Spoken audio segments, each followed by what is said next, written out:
So, Brad, I was watching the most captivating video on TikTok the other day. It was this guy that had bought like $1,000 car, and he's like, I'm going to fix it up. And the whole video was him deep shampooing the carpets, like deep washing the doors, deep washing the cup holders. And Brad, I was captivated. I was so excited to watch this video. And he got this car shining, Brad. It was gorgeous, right? It looked amazing. And I looked up at the end of this TikTok video and realized that I had spent 3 minutes watching somebody else spruce up their car. Meanwhile, my car, a mere 40 feet from me, pretzels, chips everywhere, perhaps, old coffee spills. I could have been cleaning my car, but Brad, it was so satisfying to watch somebody else clean their car.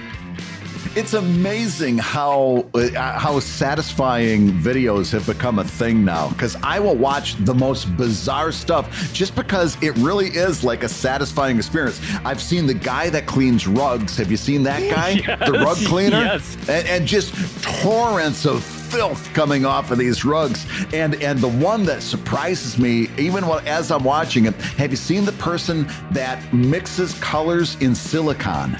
Oh, yes, where you slowly see the color get worked into the silicone, and then It goes between the two metal rollers, and then they just put in like a color, and then it slowly mixes. And every time it comes out, he'll take this thing and he'll shove it in a different direction, and the colors will mix some more, then he puts some more in. I can watch that for days.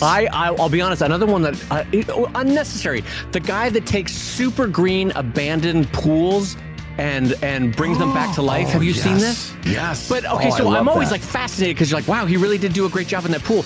But then I'm always looking at like just the 78 gallons of chlorine that they're dumping in. I'm like, yes, of course it's clear now, because you literally killed any form of life in the 400-mile region around you with that much chlorine. It's like glug, glug, glug, glug, glug, glug, glug into the pool. Including me, if I were to jump into the pool, I'd be the next thing you'd be fishing out with your little net. Yeah, I mean, like, I hope that guy has like some sort of aspiration device on, because he's breathing in pure chlorine gas as he's pouring that in. It's like, all right. Full time. What about the cruncher? Do you watch the cruncher? They the put metal anything into this thing, and it crunches it in, and they'll put anything in that. A bicycle, a tin can. Why do you think the human mind is attracted to those satisfying videos? Do you think it's the real, we're like, it is a just universe because a pool can be cleaned?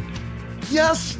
I remember when I had small kids, they were fascinated by trains, and somebody told me that child psychologists think that the reason little children are fascinated by trains is that it's this huge, powerful object that's on tracks that makes it perfectly guessable and predictable controllable. as to where it's going to go. Yeah, so it's a huge, powerful thing, but you know exactly where it's going to go. It's not going to come off and get you. It's going to stay right on those tracks. And I think that's the same thing. I think it all comes down to one thing: finding order in chaos. Yes. So I'm a grown-ass man that just wants to be told that the world is okay, and so I'm watching a guy fix a pool. Yeah. TikTok has become the modern-day mobile above our cribs. Yeah, like, everything is all right. This guy was able to refinish this Victorian floor. You're okay. Yeah. The world is fixable. Be all right. Global warming's not going to ruin your grandkids. All right. Hello, everybody, and welcome to ComicLab, the show about making comics. And making a living from comics. I'm Brad Guigar, the author of the Webcomics Handbook and the creator of Evil Inc. And I'm his pal Dave Kellett, cartoonist of Drive and Sheldon and co-director of the documentary Stripped. And this week's hour of comics advice is made possible by your support at patreon.com/comiclab. So Dave, let's talk comics. Let's talk comics, my friend. And just a reminder, this show is not only made possible by your support on Patreon, you could be watching us live when you join us on Patreon over at patreon.com/comiclab. The Live Gab group joins us every week for the live stream of the show, and there is a concurrent chat where we talk with the folks before, in the middle, and after the show every week. And if you happen to miss the live stream recording, you can watch the archive version in case you needed to step away for life, love, or learning. And Bradley J. Geiger, what is our first topic this week? Oh, we've got a great show lined up. You're going to love this. And this is a topic that I know that you and I disagree on. Okay. Mommy and Daddy are going to fight. I put it right. Yeah. It's going right at the top of the show. Yeah. This is a great one. This comes in from our backer, J-Lark, who says, "Hey, Dave and Brad, I've noticed that I use a lot of Flashbacks, or characters talking about their past in my comic writing. Sometimes it's to introduce a conflict or to explain something about a character's personality. Since it's a pattern I just noticed about my writing, I want to be more deliberate with when and how I employ this writing tool. Do you have any tips for using flashbacks effectively, and perhaps even when to avoid them and what to use instead? Thanks, as always, for the laughs and encouragement. Dave Kellett, I ask you, what's the best way to do a flashback? So I think the best way to do a flashback is to not do a flashback. And I put the question to you, Brad. Why with flashbacks, why do you delight in using a broken tool, Brad? Why do you? It is not a broken tool. My God. It's a hammer with a broken handle, Brad. Why do you like flashbacks? No, listen, I'm not a dummy. There are flashbacks that can be used well and are done well. Yes. For me, though, I feel like comics, because they update sequentially and not necessarily rapidly. Sometimes there is a gap between it. Sometimes people emotionally step away. They've got life, love, or learning, and then they come back. And, it's been a couple weeks, been a couple months since I checked in on the storyline. And I feel like a flashback can introduce another layer of confusion in the web comics process where they have to go, where am I now?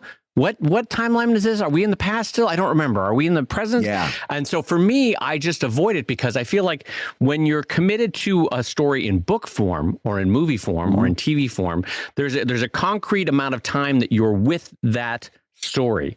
So you know and remember and can sort of isolate out. Okay, now we're in the flashback. Now we're flashing forward again back to the present time.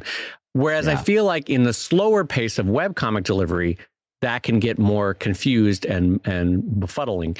And so I don't tend to use it. But Brad, let's talk about you. I'm more interested in why you like flashbacks and how you use them so effectively. I love them. And I think they're super powerful. And you're playing with one arm tied behind your back if you don't use this as part of your tool set, I think. But I will say this is that there is a small risk of confusion. So if you're going to do it, you have to do it in a visual way that makes sure that you're communicating. And I'll tell you exactly what I mean, because I wrote one of my, I hate to preface it by telling you that I think I wrote something very funny, because then whenever I do that, I read the joke, and of course, reading it isn't as good as seeing it in the comic. And then you end up saying, well, that wasn't very funny at all. But in the interest of trying to make my point, I'm going to tell you that I wrote something that I think is very funny. And it involves a flashback, and it couldn't have been done without a flashback, because in comics, especially humor comics, we use a quick flashback the same way a TV director would use a crash cut. Right. We have a character saying this and then that, and then the camera crash cuts to another scene that is often earlier in the timeline, and that's when you deliver your punchline. Right. I love doing that. I'm a big fan of that. So I'm gonna. It's 3 panels. Okay. The first 2 panels are a typical office scene. A woman is talking to a man, and she says, and the man is kind of a vampire type character, but you hardly even need to know that. She says, "Hey there, I heard you had a date with Naxor Bane last night." The vampire says, "Ugh. It was a nightmare. All night long, he kept bringing up his past lovers." Those are the 2 panels. Okay. Third panel is a flashback. And visually, I always do this the same way. The character who's speaking is up in a narration box. There's just his head or her head 1950 in the narration style, box. Yep. With and the narration has quotes so that you know it's somebody talking, not a narrator. And then the scene plays down below it. The scene down below it, the vampire's at dinner with this guy who's got big goat horns and skulls all over, and around them are a bunch of reanimated corpses and zombies. Right. So second panel, all night long he kept bringing up his past lovers. Flashback. Take it from me, never date a necromancer. Right. Okay. Yeah. Okay.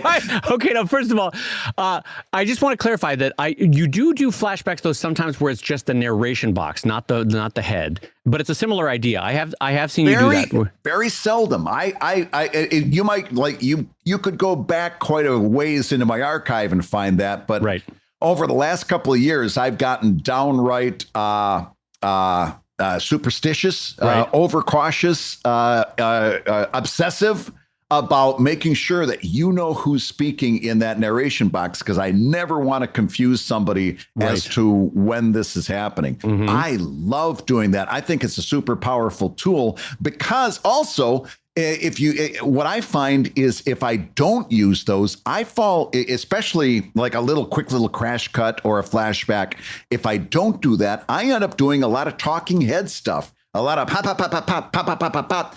You can use this flashback to change the scene very quickly and show your audience a drastically different scene with all kinds of Helsa popping going all over the place, which I think ramps up the comedy. And I think as long as you're doing that in a way that visually says that we've changed the scenes and this person's still talking. Mm-hmm. And again, I like the head inside the narration box that kind of frames that scene. Mm-hmm. I think that does the trick. What do you think about that? Well, okay. So I want to start this with the caveat that I think what you do works. I think the narration head and the narration box, or in the, we'll just say the narration head, narration box works. What I would like with flashback is I would also, this is just personal, I would also love a change of color palette or tone, or some form of patina over the color so that it's very different, right? And then, and you have done that at times too. And then, but here's where, almost at a philosophical level, I don't like flashbacks in comics, because you're asking the human brain to accept the linearity of this image follows this image follows this image, and that is a linear story. We're moving you through time. And then all of a sudden you're saying, okay, but now we are no longer linear. Now we're jumping back in non-linear storytelling, right? Yes. And so granted, most comics readers, after spending 20, 30, 40 years of reading comics, they're savvy enough with the display of comic panels where they can accept a non-linear story, but it introduces, for me, on a philosophical level, one more wrinkle that a reader now has to be cautious about as they read. Like, well, I'm in the present, or I'm in the past, or where am I? Am I flashing forward to a potential dream sequence? I don't know what I'm doing. When you do that, you take the already tricky linearity of sequential art and you're throwing another wrinkle at them. You know what I mean? And that's okay. It works. We're all, like I said, we're all savvy readers after decades of reading comics. But I think just philosophically, it adds one more layer of potential confusion that I personally don't like as a storyteller. Like, to me, the main thrust of what we're doing is we're telling the now. And if you're doing a flashback, you're using the other to inform the now, really, is what you're doing, right? You're trying to say, look, because I'm going to flash you back to this point so that it informs what we're doing right now. But really, that's, if it's in service of the now, find a way to do it in the now, is my theory. It just, I don't know. I don't know. It's a much bigger thing for me that, like, almost at a base level, I don't necessarily like flashbacks in comics. I don't know. Yeah. I'll tell you this, one of the most often given pieces of advice in terms of writing that I repeat on the show an awful lot is keep your readers on a need-to-know basis. Right. In other words, you cannot give them an info dump and expect them to stay interested as you get to your story. Right. It is impossible to achieve need-to-know writing without a flashback. Because at some point, you've got to go up and address something that happened in the past. And unless you line up all of your storylines and story beats in chronological order, which, by the way, is the same as having an info dump, you're not going to be able to do that. So having need-to-know writing necessitates a flashback. I agree with you that you're taking a risk. Anytime you do a flashback, you're absolutely taking a risk, and it's incumbent upon you to use everything at your disposal, from the headshot narration box to the different coloring to the patinas. My colorist has the full complement of those tools, and she uses them very, very well. Right. But it's important. It's important to do, because you're right. You are taking a risk. But you can't do need to know writing without using a flashback every now and again. Now, here's where I acknowledge that you're right, because if you lean towards my method, where you stay in the now and you're still, like you said, you still have to inform the reader about things that happened in the past that are that on a need to know basis. Now we're going to unlock this truth about a character or this truth about their past, right? This is where I take a page out of Chris Claremont's writing on the X-Men, where if you're going to do an info dump, do it in a moment of action so that people don't feel it as an info dump. It feels like, oh, holy hell, look at this battle, or look at this thing that's going on, or, oh my God, they're really in trouble as this bridge is falling. But in the meantime, there's an info dump going on about from something from the past, either a character's past or a storyline point that's now coming out. For me, that keeps the reader in the here and now. It keeps them present. It keeps the story humming along. And like you said, we're unlocking pieces of the past, but we're doing it in a moment of action. What do you point, counterpoint? What do you think about that? I love it. No, that's a valid way of doing it. Here's my question to you. Let's take that 3-panel joke that I set up, right? Yes. I heard you had a date. It was a nightmare all night long. He kept on bringing up his past lovers. In the third panel, he's a necromancer. He's got all these reanimated corpses. The punchline is, take it from me, never date a necromancer. How would you deliver that 3-panel joke without a flashback? The truth is that joke only works as a flashback. So yes, I admit to you, but what I would do is I would change the format entirely. You know what I mean? How would in what way would you change it? It would be instead, I don't know. Is the put it on the spot? First of all, the reason why I didn't laugh the first time, because I like the joke construction. The reason why I didn't laugh the first time is I was immediately thinking of like, how would I change this? That's why there was the pause before. Yeah. So and I also admit that in the sequentiality of comics, going panel to panel to panel, anytime you smash cut, that's also a break in the linearity, and you're assuming that the reader can make that leap. Like, we're going from East Philadelphia to West Philadelphia, and there's, we're cutting across town to show you a different action that's happening right at this exact moment. That's also a break in sequentiality and in linearity, in this case, in time space. So I know comics have that ability. I'm not saying they don't have that ability. I'm just saying, for me, in the overall laying out of your story, I find it's easier to review the past in the present than jumping back into the past, because I feel like that, for me, subjectively, introduces more risk sometimes than the reward is worth. So let's talk about some of the interesting ways that you handle that in Drive, because as a Drive reader, I know you address this storytelling necessity in a lot of creative ways. For example, those encyclopedia pages that you use as interstitials. Yeah, and the way I do that is, we've talked about this before. Those are massive info dumps. There is no argument about that. That's asking a comics reader to basically read a page of a novel when I do one of those pages. There, for those that don't know it, there's either corporate memos or one torn out page from a book or a letter. It's very Victorian in the sense that, you remember how the Victorians used to have letters inside books and that sort of thing. Yeah. But I know that it's a big ask, but I try to construct the story such that you don't have to read those pages, because I know there's people that skip them in the same way that I always skip the pirate story in the middle of Watchmen, And so you have to write the story so that it's not dependent, but if they want to dive into it, for me, it makes the whole story and the whole world infinitely richer if you read those found objects in the story, yes. But I actually like those. As a matter of fact, it's almost like a little amuse-bouche, if you will, right? Because after I've been reading it's a little amuse-bouche. One of my favorite phrases, amuse-bouche of couscous.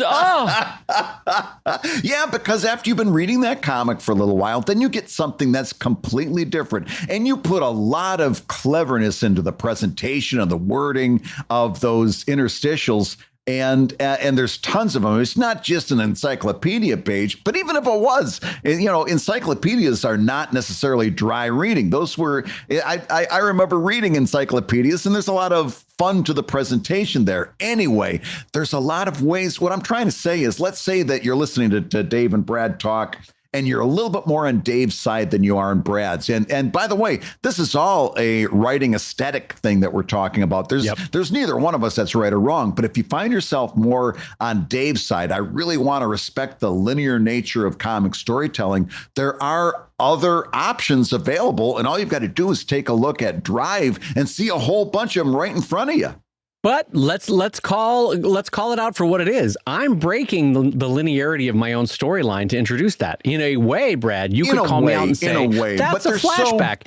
That page was written 100 years previous in the story and is a torn out book page, So I'm admitting to the world right now. I'm not 100% on my own theories about this, because I'm using my own form of flashbacks in a way to break the linearity of my storytelling. Yeah, but you're doing it so separated the way you do it. You really don't break the linearity, because it's not a comic, right? The comic is still linear. Then in the middle of chapters, you've got these little moments and these, pages and interstitials. Yeah. But it really doesn't upset the linear nature of your storytelling. Let me ask you a direct question, because maybe this informs why we have a difference of opinion. Do you feel that your flashbacks or smash cuts, which you use both very effectively, do you feel that that's sort of the joy of your comic, in the same way that Family Guy or Tarantino cuts quickly to other places, times, locations? And because you might be saying to yourself, I have a savvier reader base. They're more, they tend to be older. They tend to be more have, further thousands of hours of comics reading. So it's okay if I'm jumping quickly, because they're in on the joke, basically. They know where we're going with this. Is that kind of how you view it? In a way, yeah. And as a matter of fact, I mean, that's an interesting tangent about having an older reader base that maybe we'll come around back to as well. But the basic answer to your question is yes, I definitely use it for a maximum humor impact, maximum visual impact. I definitely use it because I know that visual effect, that reading experience, when you go from panel 2 to panel 3, and it's a completely different visual. And I can do a whole lot of stuff with listen, at the end of the day, humor, one of the primary driving forces of humor is surprise. So if I change that scene in the third panel and wow you, right, with that brisk change, that's going to lead to the surprise. That surprise is going to lead to the humor. Everything gets charged up by that visual presentation. I literally played a comics game of peekaboo with you, and I see you. I might have to just bow down and acknowledge that you're right on this, because I very often in that game of peekaboo will jump space, even though I don't jump time. Yeah. So a common setup in a Sheldon comic is 1 or 2 or 3 panels of Arthur and Sheldon like in the pond or on the swing, and they're talking about some ridiculousness in Marvel or DC or Lord of the Rings. And then the 4th panel is that lived out realistic version of the moment they're describing for a punchline effect, right? So it takes whatever they were talking about to a joke level. But I'm jumping in space, even though I'm not jumping in time. That's not that big a different swing than what Brad is doing by jumping in flashbacks. So maybe I have to acknowledge that it's just a subjective that I oddly have committed to. What I'm getting at is, like as Brad said, it's an aesthetic choice. That for whatever reason, I choose to, even though I'm willing to jump in space and in location, I don't necessarily like to jump back in time for whatever aesthetic reason. Now the more I talk about this, I'm just saying, Dave's weird. Do what you want. Hey, you kids, do what you want with your flashbacks. Well, it is funny and it's valid. I mean, all of us have internal workings that come out in our writing, and it makes us the writers that we are. So usually I would not like to try to force you to change that, because obviously what you're doing is working. But I want to come back to that tangent really quick, because this is something that came up just as we're wrapping up this topic. This is something that came up on a consultation I did not too long ago. And I was talking to this cartoonist, and he said, well, you know, I've kind of got a couple of strikes against me. A lot of my readers tend to be older. And he said, so, you know, I'm kind of stuck. And I said, what makes you think your readers are older? He says, well, it's just I can tell they're older people. I said, here's the deal. If I ever find that I have older readers, let's say I do a demographic survey and I find out that my overall audience is more gray than anything else. And by the way, it very well may be. I kind of suspect it might be. You will find me, if I get confirmation that my audience is very gray, you will find me out dancing in the streets, kissing babies, singing songs, drinking until I drop. There could be nothing better than to have a gray readership. And I'll tell you why.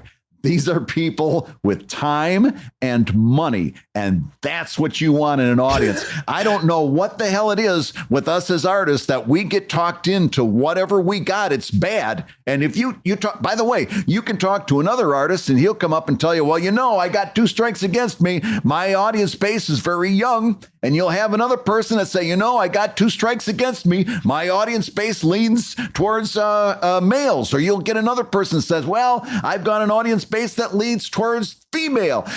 Whatever it is, we're convinced that whatever it is, it's bad. I got news for you. If you think your audience leans one way or another, I don't care which way it leans. If you think it leans one way or another, that's good news, because number one, you know what it is. And now you can market and brand and target your messaging to that. If I've got an old or if I've got a gray user base, Dave Kellett, I'm the happiest person in the world. These are people with expendable time and money. No, you're right about the discretionary income, definitely. I have to say, though, that I think it was a bad move on Brad's part that now when you go to evil-comic.com, the site, the use of music in general on websites is not a great idea. But Brad, when you go to the site now and it plays, the old gray mare, what she used to be. No, here's the thing, though. I want before we put a button on this. First of all, I agree with you, Brad. I agree with you that the grass is always greener is true for all of us in terms of wishing that our readership was one thing, if not another. Yeah, I want to put my own personal button on this use of flashbacks or frankly even smash cuts. Yeah, and I'll use Picasso to say it. A lot of modern painters will immediately start painting in a postmodernist style because that's the way Picasso did. But the thing is, you have to know structure before you break structure. You have to know how to paint before you break painting, right? And so you have to know linear storytelling before you use a lot of flashbacks or smash cuts or callaways, because I promise you will not do it great. So really focus on, I think, on understanding the structure of your storytelling before you really heavily use this in your storytelling. Personally, maybe Brad would disagree with that. I'm not sure. Nope. I'll co-sign that 100%. It basically, because we agree on that. If you are going to do something that upsets the linear nature of comic time, you number one, like Dave says, know what you're doing. It takes some time to understand it. And number two, my advice stands. Make sure that you're doing everything you can visually to communicate that change. We're in lockstep on that. You are taking a risk in upsetting the flow of time. Just make sure you're doing everything in your power to communicate that. And listen, when I say understand structure before you break structure, that doesn't mean you have to be boring in your linearity. As Brad excellently pointed out the other day, you don't want to have your storyline points be, and then they went to this, and then they did that, and then because you're trying to stay firm to your linearity. Remember, the good storytelling is, but then, except for, therefore, otherwise you're going to get a story like Rings of Power that's really boring and nothing really happens, and you're like, well, and then we went, and then the elves did this, and you're like, what? There's no there. Why did they spend $1 billion on this? Oh God. Anyway. That's a great point, Dave. Well, and it goes back to, we've said on the show before, if you want to learn more about writing, always read great writing and also take some time to read bad writing. Yeah. Next time you're bored by a show, like, by the way, I've had the same experience with Rings of Power. Next time you're bored by something, go back and figure out, when did I get bored? How did I get bored? And you'll find, I think you nailed it right on the head, a lot of and then storylining. I call it grocery list writing. It very much is grocery list, yeah. This, and then this, and then this, and then this. There's no cause and effect between those story elements. Next time that happens to you, do what Dave did and go back and examine, why did I get bored with this? And you'll learn tons about writing just from that experience alone. Hey, if you're listening while you work, take a minute to stand and stretch. And while you're doing that, we're going to tell you why you should join us on Patreon. When you do, you're going to get hours and hours of podcasts that we've recorded just for backers. And exclusive Patreon posts that go even deeper on ComicLab topics. And access to our exclusive Discord server, which is a thriving community of professional cartoonists. So you can support the show you love and get tons of actionable resources for your own cartooning. And listen, if you can't swing a pledge this month, we get it. No worries. Yeah, listen, you can still support the show by rating us wherever you get your podcasts. Just leave a 5-star review and a few kind words. That, along with mentions on social media, is incredibly helpful. Now, everybody, let's talk comics. All right, Brad, well, I got our next question coming in from patreon.com/ComicLab. And just a reminder, if you have not joined us on patreon.com/ComicLab, there are as many episodes, extra episodes of ProTips as there are episodes of ComicLab. So when you jump in, you immediately double the amount of Brad and Dave in your life, in addition to all the other fantastic things that we can offer you. So head on over to patreon.com/ComicLab and join us today. I'm so glad you mentioned that, because as of the next ProTips, there will be 500 episodes for you to listen to. This is show 250. Oh, so that means 250 Comic Labs, 250 ProTips, 500 Brad and Dave extravaganzas. 500 bits of Brad and Dave. Now that just sounds... Wow. Would you want to be murdered by one gigantic Brad and Dave or 500 mini Brad and Daves? I'll tell you what, 500 mini Brad and Daves is the way you want to go. So yes, head on over to patreon.com/ComicLab. You can also submit questions like this next question from Leander. This goes out to Brad and Dave and says, Brad and Dave, after years as a commission-based illustrator, I'm happy to finally be breaking into cartooning. Currently starting a gag strip and developing 2 graphic novels for separate publishers. Holy hell, good job, Leander. I would love to start a Patreon to build up towards a stronger fan base and ultimately a Kickstarter for the gag strip. But I suspect focusing it entirely on that strip might make for meager offerings. Is it feasible as a cartoonist to focus a Patreon on all my work rather than one IP? And by that, I think they mean one title, one specific gag strip. I know multiple illustrators that do this, but no cartoonists. Would love to hear your opinions on this. Thanks, Leander. So, Brad, is it possible in this great wide world of ours to have a cartoonist that has a Patreon that focuses on the cartoonist and not on the titles? Oh my gosh. Leander's right. There's probably illustrators that do it, but I can't think of any cartoonists who focus the Patreon on the creator as opposed to like one title that the creator does. Patreon.com/Guigar. I could not imagine for a million years, if I looked far to the west, Patreon.com/Guigar, and far to the east, Evil Ink After Dark, Courting Disaster Commissions. If I were to look for 100 different cartoonists to find one, just one, that has a Patreon focused on the cartoonist of the creator instead of all of the many things that creator does, ebooks and commissions and other things, I could not think of a single one. I don't know why that is. Dave, could you help me? Why is it that there are no cartoonists? Maybe if there was one cartoonist, Dave, he could do a podcast. Yeah. Maybe he could do a podcast and tell us about it for 500 fucking episodes, what he's doing on Patreon. You don't need to get saucy. Maybe so here's the thing. I threw this question at you knowing that it would chap your butt. And by God, it did. By God, it did. You are so predictable. about patreon.com/Geiger. Oh my God. That is delightful. I mean, maybe, Brad, to be fair, maybe they were asking if there were any cartoonists of import that do this. Maybe somebody notable. Maybe somebody notable, somebody whose career is worth emulating, I think is what, oh my goodness. Oh, holy moly. No, not only is it possible, Leander, but I'll be honest with you, in past shows, I've actually kind of said that I think it's the better idea of the two to hang your Patreon on the creator and not the title, because we know for a fact that we're not living in newspaper syndicate times, and there's a very, very big probability that your title is going to change. Right. This thing that you do is going to be something else in 5 or 10 years. And then you're going to be faced with a branding issue. So I've always kind of leaned a little bit towards branding your crowdfunding based on you as a creator, not so much as that comic that you do. What do you think, Dave? Am I missing anything? No, I mean, listen, this is really just whichever thrust you are comfortable with. I currently do that. All my projects have individualized Patreons, because I like the ability to put the emphasis on one or the other at a given point, really push people.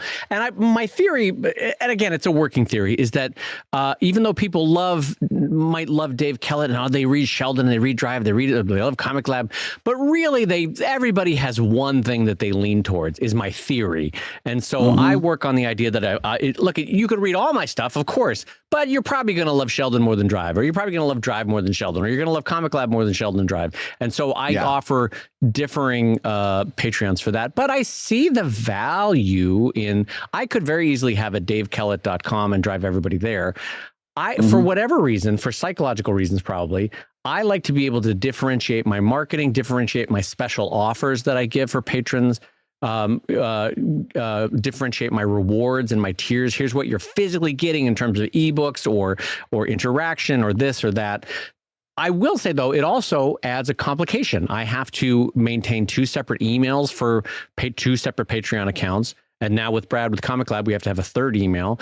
And you have to, every year you have to submit now 2-3 sets of tax documents to Patreon instead of 1. Yeah. I have to re-up my bank linking to Patreon every year with 3 different accounts, not with 1.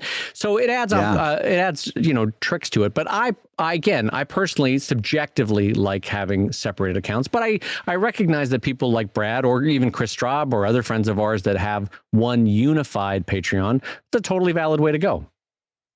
Let me ask you this. I was going to see if I could catch you, but I don't think I'm going to catch you. My question was going to be, if you had it to do all over again, would you not just put it all under one Patreon? Doesn't sound like that's going to be the case for you. If you had it to do all over again, you'd still keep the Sheldon and the Drive Patreon stuff separate, even with all that stuff that you just went through. Yeah, knowing everything that I know, I would 100. In fact, I would do it even faster. Wow. I would absolutely keep them separate. Yeah. It gives me, not only does it give me an ability to market differently, it gives me results-based testing of what's working. And so I can see, let's take for an example, Brad. Do you remember how when I was talking about my backers for my Kickstarter for my my dinosaur book, which is ostensibly a Sheldon project? It's not really, but it is ostensibly a Sheldon project. It runs on Sheldon. Do you remember how I said the majority of backers actually came from Drive Patreon and from Drive emails that were sent out, right?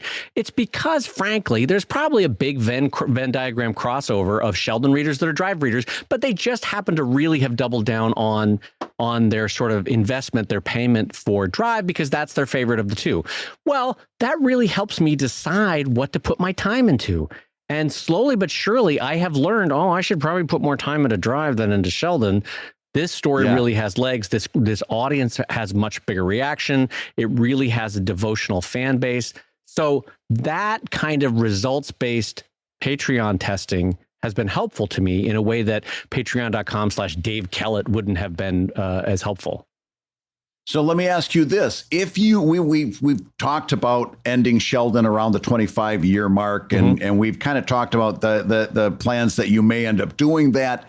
if you end up doing that and you start a new project, no matter what it might be, whether it's Cowboys and Kaiju or what it is, right? You would start yet another Patreon for that new thing that you're putting out there?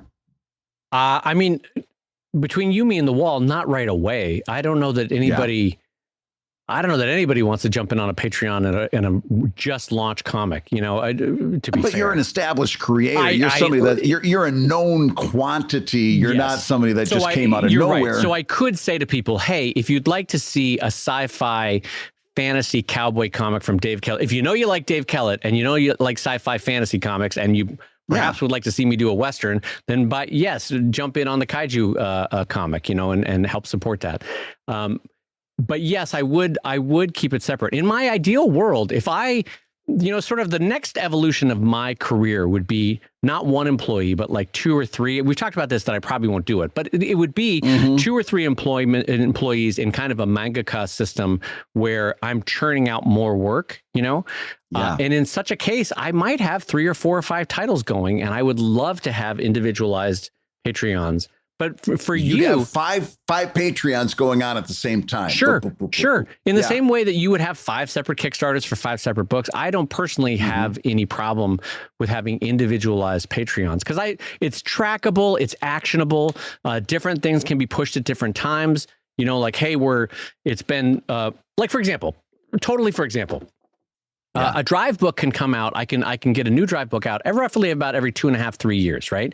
But there's a lull in between that where the income needs to be juiced a little bit in the middle there. Yes. With a specific drive Patreon, as I'm doing right now, you can have a special offer on that Patreon that says like, hey, jump in on Drive before the 30th of September and you'll get 2 ebooks and that juices the Patreon levels back up. It would be harder to do if it was a Sheldon and a Kaiju and a Drive thing. I could do it. There's ways to communicate that. It just is, to me, it's more the specificity of it helps in terms of making things actionable. Right. That is interesting. I'm really fascinated as to see which way are you leaning right now. If you were to shut down Sheldon right now, which way are you leaning? Well, this is the fickle nature of a human heart. So, you can probably sense that I'm actually enjoying Sheldon again lately. I mean, to be fair, it's 25 years. Like any relationship, there are ebbs and flows, and there's highs and lows.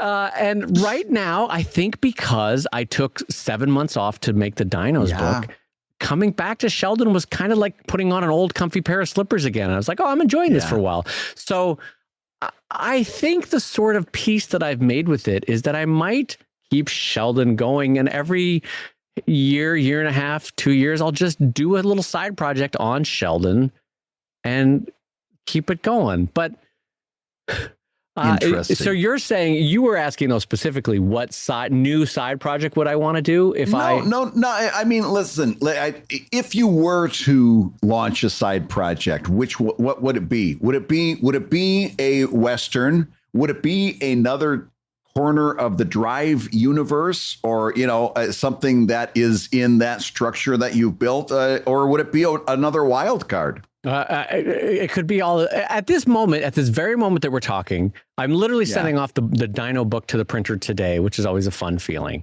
Nice. That feels good. That was a nice 7 or 8 month project that was fun to do. And I'm enjoying Sheldon. And in this moment, Brad, I know only peace. I know only peace, and I long for nothing that I do not own. I sit here in my Zen meditative state, and I guess what I'm saying is I'm content in this moment. I'll tell you the truth. What I am doing is I'm about to relaunch the Sheldon site. So Beth and I are in knee deep water on that, working on that. And in working on it, I'm realizing that I kind of want to keep that avenue open. I want to be able to update with new comics and keep doing it. So that's where I am right now. And then I think as the 25th year of Sheldon rolls around, we'll see how I'm feeling about it, and we'll keep revisiting it. And just out of curiosity, do you feel like this is an unhealthy process that I'm going through? That I'm changeable from where I was 4 months ago? Not at all. Not at all. I think it's part of the overall process. I guess I would have been a little bit scared. Not much, but I would have been a little bit concerned, like 10%, if you would have said, "That's it, I'm stopping," and then there would have been no second thoughts after that. This kind of going back and forth after 25 years of doing a feature is only normal and natural. I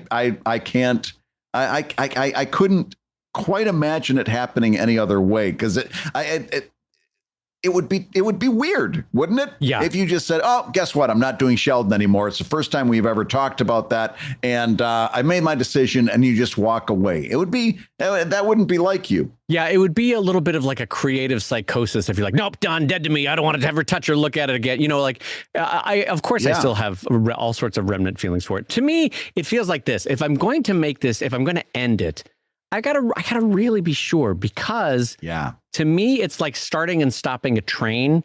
It takes a lot of work to get a train moving again. And if I ever stop Sheldon, it probably is gone for good. You know what I mean? I probably, just because it's so much effort to get that train going again, chicka, chicka, chicka, you know, you start at the lowest gear possible and you move up to the, and so I don't know. I'm not yet ready to walk away with it, because first of all, there's still a spark there. I'm still enjoying it. And I don't know that if I ever stopped it, I don't know that I would ever start it back up again, you know? Yeah.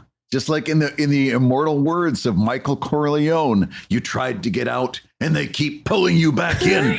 Yeah, absolutely. But I mean, it speaks to, let's look at comics that I love from the sort of heyday of webcomics. They stopped, and they still update every once in a while, but they never really came back, you know? They never really came back. And that's true with, I don't want to name names, but it's true with a couple of strips that stopped, and I missed, you know, a great deal.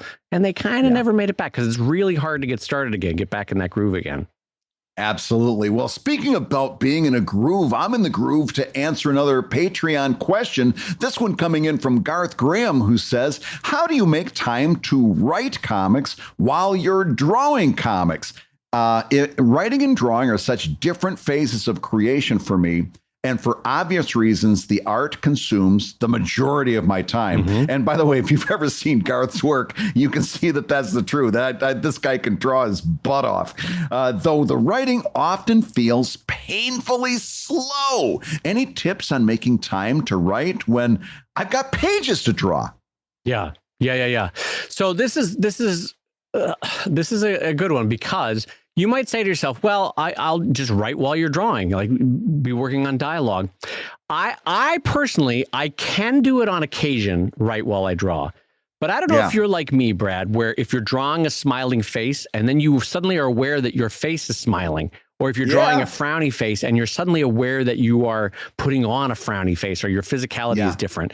And I think that's because our brain is so actively involved in that moment that even our physical nature is reflecting that we're in that moment. And so it's a little hard psychologically to separate yourself and be like, I'm working on a different moment in my writing, even though I'm drawing this thing. I mean, maybe if there's certain, like, say, pastorals or things that don't have human emotion, backgrounds or trees, I might be able to be thinking about a storyline idea or something. But I have found, Brad, the only way to really write is in a way to let my brain get bored. I have to sit still, turn off electronics, no stimulation, and let my brain just be my brain for a minute. We live in an overstimulated world where, frankly, we all get a little fidgety if we don't check our phone every 15 minutes, and that is not conducive to writing. And so to answer this specific question of how do you find time to write, the truth is you have time to write. You just have to steal from other parts of your life. Don't you think, Brad? Yep, I agree. I've got two thoughts. One of them is short and just piggybacks off of you. One of the smartest things I did over the last a few months, I told you on the show a while ago that I started going to bed and I plug my iPhone in on the far side of the bedroom. That helped immensely. And by the way, I'm sleeping way better than I used to sleep because I'm not waking up at 3 o'clock in the morning and doom scrolling and doing all that dumb stuff. So that was, and number two, just recently, I limited my social media time using, I think iPhone has it just baked right into their system preferences.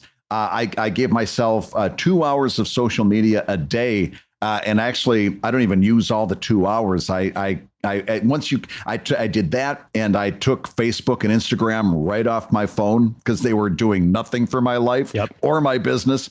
But limiting your social media to the extent that whatever it takes, 2 hours, hour and a half, 1 hour. My goal is to keep stepping it down.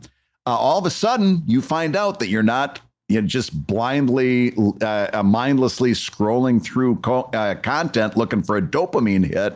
All of a sudden, you got more time than you thought you did. So that's one that I want to piggyback on. Number two, I do want to talk to you about how I do manage to write and draw at the same time. And I don't know, we've talked about it on the show like years ago. But it's very difficult for me to talk about in a oral sense. But I'm going to try to explain to you what I do. I write in chapters. Okay. So when I'm working on a new chapter, a lot of times, like I won't update at all. I'll usually take about 2 weeks and just write the chapter, except I haven't written the chapter at all. All right. What I do is I use an A-B story structure. So there's a main story and then there's a B story, like a subplot. And I will decide what those are. And as I'm writing, I first start out I swear by it by figuring out what the but so statement is. Here's my character. What do they want? What's in their way? What are they going to do about it? Once you got that, just the skeleton, you can start writing. So I start my 2-week writing session looks a little bit like this. And by the way, while I'm doing this for Patreon, the website goes dark. I'll put up a little note that says, hey, I'm writing right now. The comic is going to start up shortly. Check back in a week, right? That'll go up on the site. Patreon, I end up posting commissions and, all kinds of stuff. Patreon doesn't stop. Patreon keeps going. And it's easy to put up a couple things on Patreon and keep the ball rolling. Sure. But my 2-week writing session, at the end of that 2 weeks, I've got basically a plot. I know broken down by pages. Page 1, this story beat is going to happen. And it might just be 3 sentences. Page 2, this story beat's going to happen. Page 3, maybe I've got more details in mind for what happens on that story beat. Maybe I'll post write 5 or 6 lines. Page 5, I do this to myself all the time. I hate myself for it later, but I do it. Maybe it's just one line. Mismatch goes on a date. That's it. I know I'm going to fill in later, but I'm not going to get hung up on it now because it's part of a bigger plot. And all I need is for that story beat to happen there so I can get through my plot. I'll do all of that, come up with a plot. I like to put it up against the story circle that we've talked about from Dan Harmon to see if I'm going through a complete arc and whether I'm missing anything that maybe I could add. Then that becomes the outline. That becomes the skeleton, the structure for the next 9 months of writing. I've written plot. I've written story beats. This happens, that, but I haven't really written a damn thing.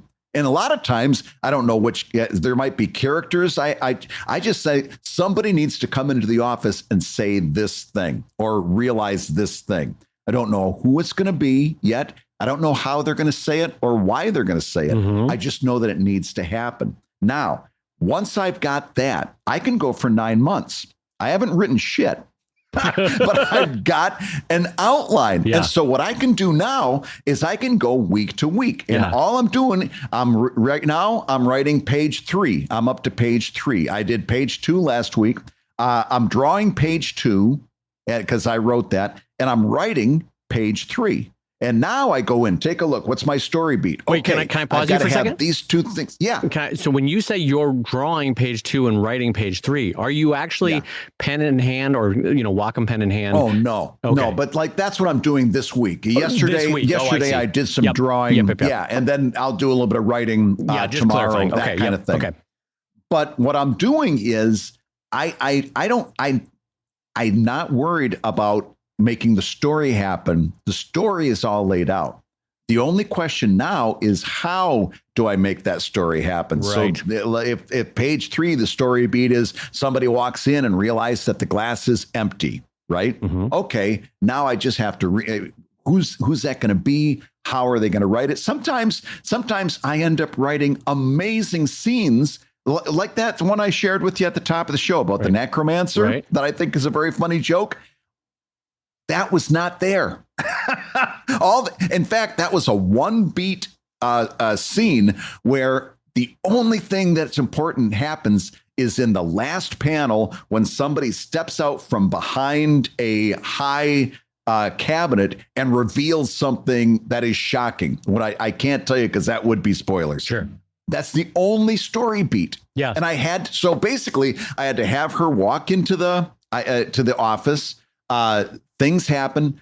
And I'm sitting there and I'm like, okay, I got to make something happen. So I'm like, okay, she talks to somebody about a date that he was on last night. That sounds like fun. Big bop boop, necromancer. That works. Now the boss comes in. I want to see you in my office. Panel. She steps out. Big surprise. That started with one line. But my point is I can do these little writing chunks and drawing chunks. I can work for the next 9 months on an outline and just write little parts at a time. I know the rest is going to be there later. I have no idea how I'm going to do it, but I know what I'm going to do. And by doing that, in other words, Dave, if I were to try to write that entire chapter out with all the dialogue and all the details, I'd be down for 3 months. Yeah. Right. And probably once I got my exhausted. Outline, Yeah. Yes. Yeah. But now I've got my outline so I can draw a little, write a little, draw a little, write a little, draw a little, write a little. I think it's a great way to get your stuff done. Well, tying this back into the question, in terms of finding times to write, it feels like what you've done with your writing process is a little bit like those families that do Sunday meal planning for the whole week. A little bit, not necessarily you're cooking the meals and having them ready, but you're chopping up all the vegetables so that when you do make the sort of vegetable lasagna or whatever it is, they're ready to go. You don't have to do that part. You know what I mean? And I think there's a lot of wisdom in what Brad says is that he has sort of the superstructure built so that he can then work on the interior of individual rooms as he goes along. And I think there's great wisdom in that. And that's a smart way to work. I don't work that way, and it's a smart way to work. It's a great way to find. That's in terms of finding the time. It makes that time available because you're not getting so wound up in one thing. Yeah. And let's face it. I'm assuming you're a little bit like me. When I'm in drawing mode, it's very different than being in writing mode. Yes, yeah. And when I'm in writing mode, it's very different than drawing mode. And so by doing this, I don't get all focused in on one mode. I do a little bit of both modes all through the week and all through the months. Well, and I think a good word to apply here is cognitive load, because what you're doing, Brad, is you're not trying to solve the world of your story. You've already kind of solved that in the outlining. That part is done. Yes. Now you're doing the window dressing writing, which is a little bit, it's not that it's easier. It's just a different part of your brain that's writing that. And so the cognitive load is lower. And so you have basically helped future Brad have less things to worry about. So you can enjoy the window dressing writing of that individual page. And what makes that fun is, and it works really well with Brad's writing, is he can hide story points on an otherwise delightful page that you have been entertained by, but there's that one little thing on panel 5 that actually advances a story, and you kind of forgot or didn't notice that you saw it. I mean, it's there, it lodges, it communicates. But what I'm getting at is he's wrapped it up in this really entertaining story, because on that day, for that page, he wrote all the fun stuff. And 3 months earlier, he had written the one key piece of story plot that needed to be advanced for that page. Yeah. Well, how many times have I called you and said, like we had a private little writer's room. And I said, okay, here's the story beat. This needs to happen in the last panel, but there's this other thing happening before it. And I just need a punchline for that thing. Right. And we sit there and we ideate on all of that storytelling. I've got the story done, but I just need that joke. And I'll call up Dave and I'll go, okay, I need a punchline for this situation. What happens in the third panel? And then we'll bounce that all over the place. And I remember in a specific case that you did, I think it was before for an October storyline, I think it was. Yeah. And you and I were iterating on it and ideating on it. And the nice thing is, because we only really needed to work on that one story point, I think we ended up taking a totally different orthogonal path to where we started, because we're like, well, listen, if all we need to do is get out XYZ, we can handle this from a totally different way writing wise. And so there's a lot of value in the way that Brad is saying this, both in terms of reducing cognitive load, giving yourself future ability to have a little creative freedom and writing freedom, and kind of reducing the amount of effort on any individual page, because sort of the heavy lifting was already done. So there's a lot of value in this point. And you do have to respect your own limits for cognitive load. I mean, listen, we're all human. You're built the way you are. I'm built the way I am. We've all got our limits on cognitive load. I got news for you. I've reached the limit of my cognitive load for this show for another week. You've been listening to ComicLab, the show about making comics and making a living from comics. Your hosts have been my ever delightful friend, Brad Guigar, the editor of webcomics.com and the creator of Evil Inc. at evil-comic.com. And my close personal friend, Dave Kellett, the co-director of the comics documentary Stripped and the Oh, did you see on Twitter somebody was watching Stripped? They said, I finally got around to watching Stripped, and they were all complimentary, said all kinds of nice things about it. It's a great movie. It's a dang delight, yeah. What's weird, not to change the topic, but it's one of the fun things about a film is that I'm always amazed about who finds it and where they find it, and years later they found it, and it's kind of a delightful thing to have a film out there in the world that people can watch. So yeah, Stripped, I was very happy to see someone found it yesterday. Yeah, it's the gift that keeps on giving. And the cartoonist of Sheldon at sheldoncomics.com and Drive at drivecomic.com. And the ComicLab theme song is used with permission from the very talented Andy Creighton at theworldrecord.net. And this episode was edited by Matt Woodard of Woodsong Productions over at www.woodsong.media. If you love ComicLab, you can rate and review the show on Apple Podcasts, and you may hear your review featured on a future episode like this one. This comes in with a 5-star review from Banthra that says, exquisite entertainment. Listen to this, Dave. Equal parts humor and web-based business advice with a dash of seasoned life experience. Dave and Brad, also known as Dad and Brave, encourage listeners to create the best online businesses they can. Though it is focused on online comics, the lessons are applicable to almost any online business. Full disclosure, Brad and Dave were talking about the joys and wonders of parenting, and they did make me cry. It's unusual, especially online, to hear about having a child spoken of as a huge change and a wonderful one. Thank you both for being so awesome. So, Dave, that's probably one of the nicest reviews we've gotten in a long time. Yeah, that means a lot. It's funny because we were just talking about that episode on parenting advice and how for all the troubles, it's a gift in a creative life, a child coming into your life. So, that means a lot to us. And so thank you for that, brother. And just a reminder for everyone, much like Brad at a chili cook-off, we are blowing up on Spotify, so don't forget to rate us over on Spotify. And I got to say, ComicLab is made possible by your support on patreon.com/ComicLab. So we'll go ahead and say that twice. Patreon.com/I regret the visual of Brad at a chili cook-off. Is that with hyphens or without? The spelling is very unique. Yeah. Google it.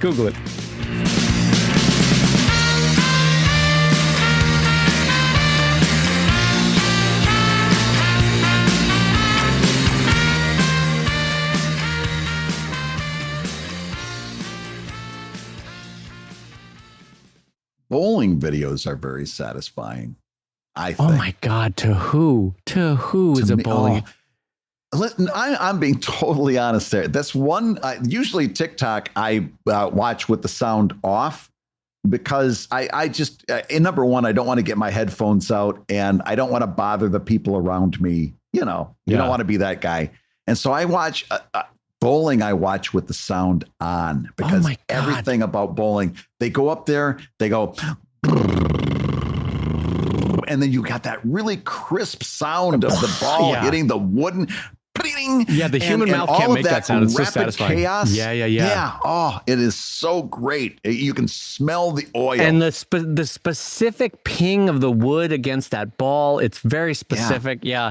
I got to tell you, Have they ever let you walk into the back of a bowling alley and watch those machines that reset the pins? I once went into the back of a bowling alley in Oceanside, California, and I was amazed at how much grease there is. And I was also amazed at how a game that was kind of invented in turn of the century for the most part, somehow there were 400-year-old machines operating in the back of that thing. They always look like fucking, the steam engine inventors in Scotland are like, right, now we're going to invent because no one's building a new bowling alley. They're all 100 years old, you know? It is the closest to actual steampunk in real life that we're ever going to get is behind the scenes at a bowling alley. Yeah, it's literally what is more steampunk than that? And it's always one guy without a shirt on and like a 4-foot-long wrench going, hold on, wang, wang, wang, and he's just beating on steel. Yeah, with no rhyme or reason, and you're squirting grease and oil all over, and it's just, and the last person you expect to be a master mechanic, because he was the guy that was just microwaving your hamburger 5 seconds ago at the front.